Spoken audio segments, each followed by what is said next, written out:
Bonjour à tous, soyez les bienvenus dans l'actualité de ce lundi 17 avril 2023.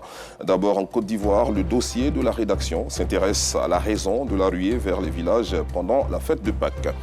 Hors de chez nous, au moins 97 morts au troisième jour des combats au Soudan. Voici pour les titres. Ouvrons cette édition avec ce gros plan sur la fête de Pâques. Cette célébration chrétienne qui suit le carême de 40 jours. Ce moment est choisi par les peuples baoulés et agnis du centre et centre-est du pays pour fêter Pakinou, à l'instar des chrétiens. Cette occasion donne lieu à une ruée de ces peuples vers leurs villages respectifs. Pourquoi donc ce déferlement vers ces localités en cette période que représente réellement Pakinou? Nos reporters Théodore Zouzou et Gilles Tonien ont fait une incursion dans la région du Becker pour en savoir davantage. Un élément commenté par Maïssa Kogueï. Vendredi Saint, 48 heures avant Pâques à Abidjan. C'est l'attente dans les différents lieux prévus pour le départ des convois et l'effervescence dans les différentes gares. La rareté des cars pour satisfaire la très forte demande occasionne par moments des situations embarrassantes pour les voyageurs. Ici, je venais depuis matin, il va y voiture. Ici, mais ça va bien aussi. Je m'en vais à Congo pour fêter la fête de Pâques. On a choisi d'aller en convoi parce que quand on va en convoi, c'est plus sécurisé que d'aller en détail. Pour rien au monde, ces voyageurs ne peuvent abandonner leur projet de partir d'Abidjan ou des autres villes pour leurs villages respectifs. Ils partent pour le centre et le centre-est du pays, célébrer Pâques, connu sous la traditionnelle appellation de Pakinou par les peuples Agnis et Baoulés. C'est devenu une tradition pour ces deux peuples. Quand arrive à minuit, on rentre à Bonda. Non, nous, on n'a pas de problème. Si ça a une minuit, on s'en va. Pakinou, pour désigner Pâques chez les Baoulés, a une origine encore discutée. Voici ce que disent un cadre à la retraite à Aosita-Kikro, village de la sous-préfecture de Bamoro, et le chef canton de Béomi au centre du pays. Aujourd'hui, nous apprenons partout à la télévision que oui, ceux-ci sont créateurs du Pâques.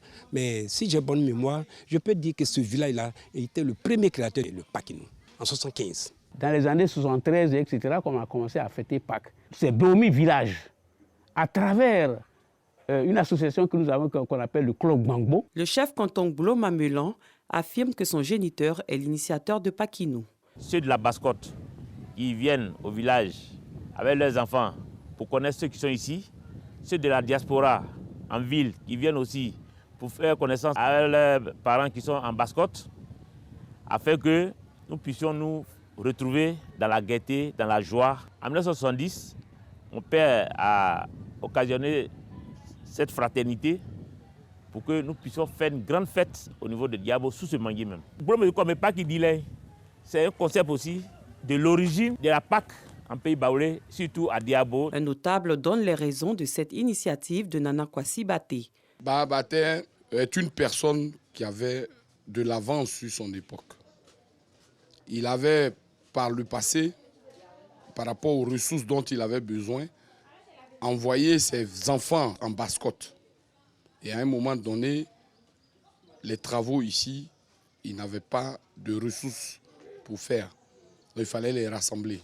Donc il a exigé qu'ils viennent. Pâques était une occasion d'être réunis et de retrouver tout le monde. Cependant, tous sont unanimes sur un fait. Pakinou est une occasion de retrouvailles. Que ce soit fonctionnaires, étudiants, etc., c'est un moment qui est propice à tout le monde et on se retrouve au village pour parler de développement. Pakinou est donc un moment où les paysans abandonnent un tant soit peu les travaux champêtres pour s'adonner à d'autres activités. Aussi, Pakinou est une opportunité pour les mutuelles de développement d'organiser des séances de dépistage gratuits de diverses pathologies. Des compétitions sportives sont également de mise, comme ici à Diabo, toujours dans le centre ivoirien. Nous avons décidé, nous, UEGLO, d'organiser un tournoi, nous permettre de courir, de faire le sport. Une fois qu'une équipe a gagné, tout le monde a gagné. C'est pour ça que nous sommes tous dans la joie. Il n'y a pas de défaite chez nous. Pakinou, c'est aussi un retour aux sources à travers des jeux patrimoniaux transmis aux plus jeunes, une façon de les pérenniser. C'est un jeu qui envoie des disparitions. On joue ça pour montrer aux jeunes, pour que nos enfants puissent continuer à jouer dans le futur. Ces différents jeux sont facteurs de rapprochement et de cohésion. C'est un jeu Il n'y a pas de cafouillage dedans, ça te permet de calculer à l'aise. Les réunions pour le règlement des litiges familiaux et le développement des différents villages occupent une place importante.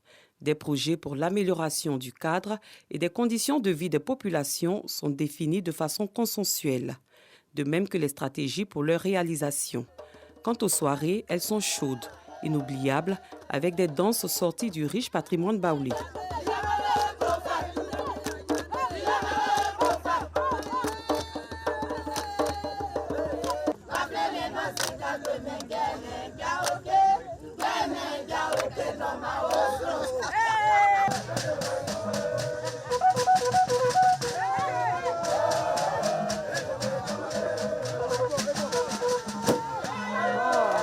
Pendant ce temps, au clair de lune, d'autres préfèrent consommer du café dit baoulé. Je prends l'eau avec sucre seulement et puis je bois café. Pas qu'il est arrivé ou pas qu'il n'est pas arrivé, je mange pain. Pour ceux qui ne sont pas adeptes de danse traditionnelle, dans les maquis, tout est mis en place pour passer des soirées agréables. Le travail a été déjà fait depuis la base.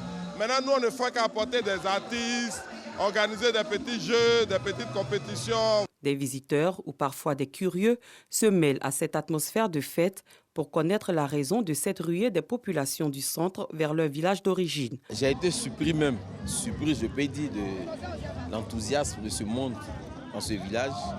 J'ai été invité pour la première fois par un frère. J'ai vu aujourd'hui que vraiment Pakinou existe vraiment dans les villages. La culture reste telle. J'attends Pakinou 2024 encore pour revenir à Benekwasi. Ce qu'on appelle Pakinou au village, il n'y a rien de tel. C'est très bon.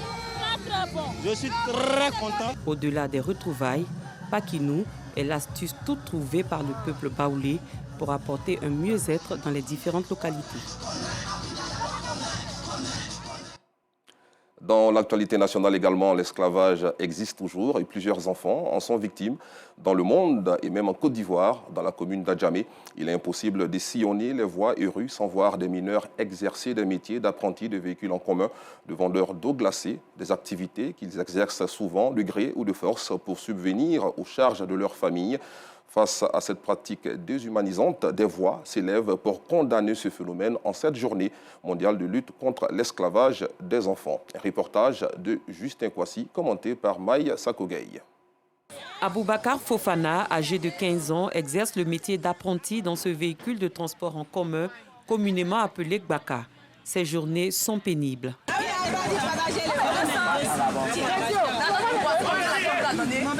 Mon parent n'est pas ici. Mon parent est au village. Les là, c'est le travail, c'est la guerre trouvée. C'est pas facile. C'est mon travail, il fait comment? À l'instar d'Aboubakar, Myriam Monsielé est très jeune. À peine 13 ans, elle vend des sachets d'eau glacée à Adjamé, quartier Liberté. Une activité qui lui permet de participer aux charges de sa famille. Mes parents n'ont pas l'argent, donc je vais moi-même m'occuper de moi-même.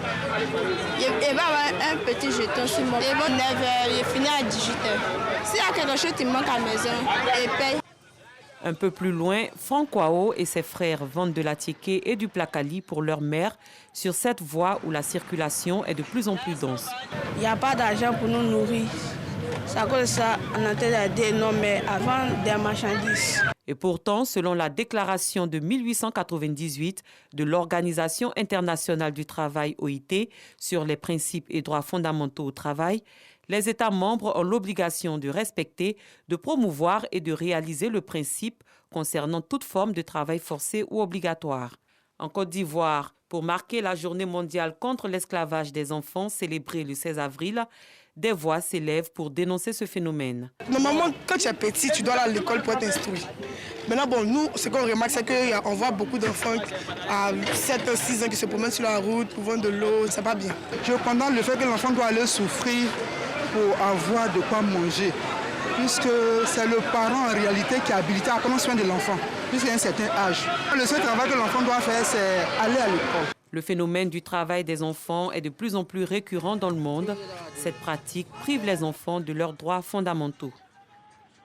Encore de religion, le président des jeunes du sous-quartier Bois-Sec d'Abobo PK18 a procédé à une distribution de plusieurs kits alimentaires aux familles en difficulté pendant ce mois béni de Ramadan.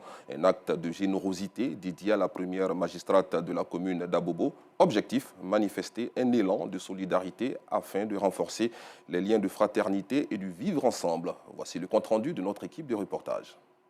Voler au secours des familles en difficulté à l'occasion du mois béni de Ramadan.